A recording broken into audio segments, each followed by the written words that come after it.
महाराष्ट्राची कुलस्वामिनी आई तुळजाभवानी देवीच्या मंदिरात लाडू प्रसादाच्या दरावरून भोपे पुजारी मंडळ हे नाराज आहे। भाविकांना चक्क 600 रुपये किलोनं दरानं लाडू प्रसाद खरेदी करावा लागतो। लाडू प्रसाद देताना मंदिर संस्थानाकडून सर्वसामान्य भाविकांचा विचार करणं अपेक्षित होतं। मोठमोठ्या देवस्थानामध्ये मोफत अन्न छत्र चालवतात, मग मोफत लाडू प्रसाद द्यायला हवा असं मत पुजारी मंडळानं व्यक्त केलंय। भक्तांना 50 ग्राम वजनाचा लाडू प्रसाद 30 रुपयात मिळतोय।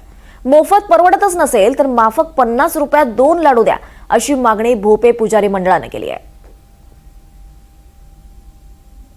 तर आम्ही भोपे पुजारी मंडळाच्या वतीनं मंदिर संस्थांना मागणी करणार आहे की आज बरेच मोठ्या देवस्थानांमध्ये अन्नदान अन्नछत्र चालू असते, मोफत असते। या ठिकाणी मोफत लाडू सुद्धा द्यायला काय हरकत नव्हतं, परंतु जर त्यांना मोफत देणं जर परवडत नसेल मंदिर संस्थांना तर कमीत कमी त्यांना माफक दर असावा। 50 रुपयामध्ये 2 लाडू जर दिले तर उत्तम होईल, कारण भाविकांना परवडेल असा एक लाडू घेण्यापेक्षा 2 लाडू भाविक घेऊ शकतो 50 रुपयामध्ये 2।